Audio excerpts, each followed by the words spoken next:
court will call file number 25491FY, People of the State of Michigan versus David Slough.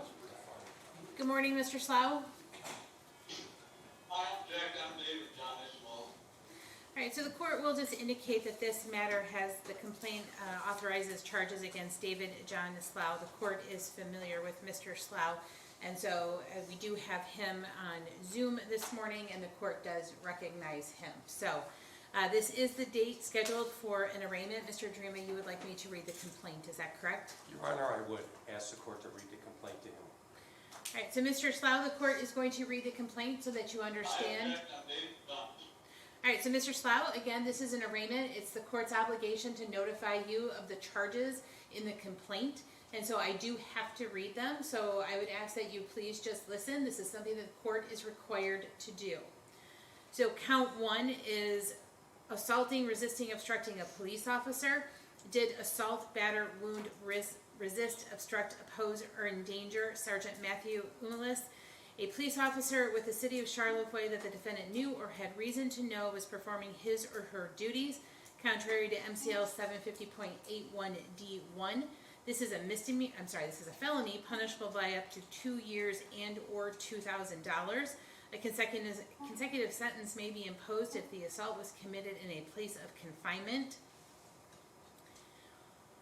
or under MCL 750.81D6 for another violation arising from the same transaction.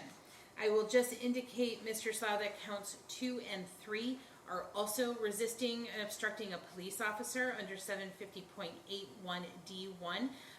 Count 2 also involves Sergeant Umalis, and then count 3 involves Deputy Austin Granger. And again, the court has read the potential penalty for resisting and obstructing a police officer. So that would be counts 1, 2, and 3. The court will just also indicate, though, that this is being charged as a habitual offender 4th offense. So take notice that the defendant was previously convicted of 3 or more felonies or attempts to commit felonies. In that, on or about October 15th of 2004, he was convicted of the offense of delivery or manufacture of marijuana in violation of MCL 333.7401 in the 56th District Court for Eaton County in the state of Michigan. On August 17th of 2007, convicted of delivery or manufacture of marijuana and delivery or manufacture of marijuana and delivery or manufacture of marijuana and delivery or manufacture of marijuana in the 56th Circuit Court for Eaton County, state of Michigan. On or about August 17th of 2007, convicted of felony firearm in the 56th District Court for Eaton County, state of Michigan. And January 24th, 2024, convicted of operating while intoxicated 3rd offense and felon in possession of a firearm in the 33rd Circuit Court for Charlevoix, state of Michigan. Essentially, what this means is that increases the possible penalty. In this case, to 15 years or less if the primary offense has a penalty under 5 years. The maximum penalty cannot be less than the maximum term for a first conviction. Count 4 is operating with a suspended, revoked, or denied driver's license. Did operate a motor vehicle upon a highway while his or her operator's license from the state of Michigan was suspended or revoked, contrary to MCL 257.9043A. This is charged as a second or subsequent offense notice.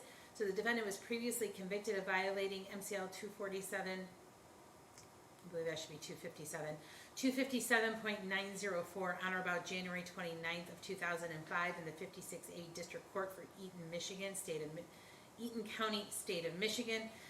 Therefore, you would be subject to an enhanced sentence. That's a misdemeanor punishable by up to 1 year and or $1,000. Count 5, operating a motor vehicle without security. Did being the operator of a Chevrolet, a motor vehicle with respect to which security is required. Did operate said vehicle upon Bridge Street, a public highway in the state of Michigan, with knowledge that the owner or registrant did not have in full force and effect security complying with the above cited statutes, contrary to MCL 500.3102. This is a misdemeanor punishable by up to not more than 1 year and or not less than $200 nor more than $500. Count 6, did operate an unregistered vehicle. Did drive or move a Chevrolet upon Bridge Street, a public highway, when said vehicle was not registered, contrary to MCL 257.215. This is a misdemeanor punishable by up to 90 days and or $100. So, Mr. Slough, I will not ask you if you agree with those charges. I'm just going to ask you if you heard and understood them. I'm here by special appearance. I'm forced under extreme duress and protest. Please take record of this. Sir, I am sui juris in propria persona. I challenge subject matter jurisdiction and personal jurisdiction in this matter. All right, But I so, cannot voluntarily plea until jurisdictional challenge is proven, and I do not understand any charges. so since Mr. Slough was quiet when the court read the charges and only began speaking after I asked him a question, the court does find that Mr. Slough was able to hear the court throughout these proceedings. So, Mr. Slough, the court will enter a not guilty plea on your behalf. We will schedule this for a probable cause conference on September 9th at 9:30 and a preliminary exam on September 16th at 2:30. Mr. Slough, are you requesting court-appointed counsel? Do you plan on retaining counsel, or do you wish to represent yourself? I object to the proceedings. I want to put that on the record for appeal. That it is on the record. This whole entire proceeding has been on the record, Mr. Slough. So again, Mr. Slough, do you plan on retaining counsel? Do you wish to represent yourself? Or are you asking for appointed counsel from the court? I deny all. Okay. So the court is going to take that Mr. Slough plans on representing himself since he is not requesting an appointed attorney. Mr. Slough, if you change your mind at any point and wish to request a court-appointed attorney, the court would, of course, consider whether or not you are eligible. So you would just need to let the court know. And if you retain counsel, the court would just need an appearance from that attorney. But at this point, because you have not stated otherwise, the court is going to assume that you are exercising your right to self-representation. Mr. Hagee, do you have anything you would like to say regarding bond? So, obviously, the charged offenses, he is entitled to a bond. My concern is, given his theories on the court's legitimacy, I'm concerned about future appearance. I would be asking for a bond in the amount of $10,000, noting that, and I would also ask for monitoring too, just to assure his whereabouts, because again, making his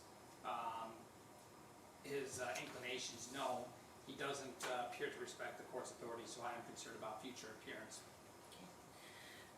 Mr. Dreama, I know that you are the local appointing authority. You're handling this arraignment for today's purposes. I also understand why you may not wish to comment regarding bond. So if you do not wish to make a comment, then I'll ask Mr. Slough about bond. I would just ask the court to ask Mr. Slough himself to make a comment on bond. Okay. Mr. Slough, bond is currently set in the amount of $2,000 cash or surety. The people have requested an increase in that amount. The court is also considering conditions placed on your bond, but this would be your opportunity if there's anything that you would like to say regarding bond. Well, I have never missed a court date, and that would be excessive for $10,000. I will settle for the $2,000, which has already been issued. So, Mr. Slough, I will just indicate that you are incorrect. It may not have been on this case, but the court is very familiar with you, and I know that you have failed to appear on at least another one of the cases that's been in front of me, and that you were in bench warrant status. So you may not recall that, but I do, Mr. Slough. Okay. So because of that, the court is going to order a $5,000 cash surety bond. Hopefully that will ensure Mr. Slough's appearance and that he will not miss any future court dates.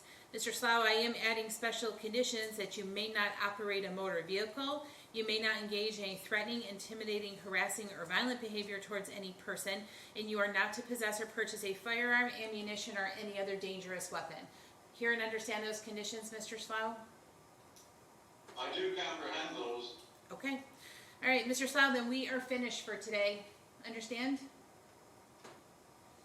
I comprehend, but I object to these proceedings. Yes, I understand that, Mr. Slough. You have mentioned that several times. Is there anything else that you would like to say that would be new information for the court today? Okay. Hearing none. All right. Mr. Slough, this is just the arraignment. There's the probable cause conference that has been scheduled on September 9th and preliminary exam on September 16th. We have handled everything that we need to do today for arraignment. I will just say again, if you change your mind about representing yourself and you wish for a court-appointed attorney or a retained counsel, you will need to notify the court of that. Otherwise, I would expect that you will be ready to proceed on both the 9th and the 16th. Understand? I comprehend. I believe this is a violation of excessive. All right, well, thank you, Mr. Slough. I'm glad that you comprehend. We are finished for today. Thank you. Thank you.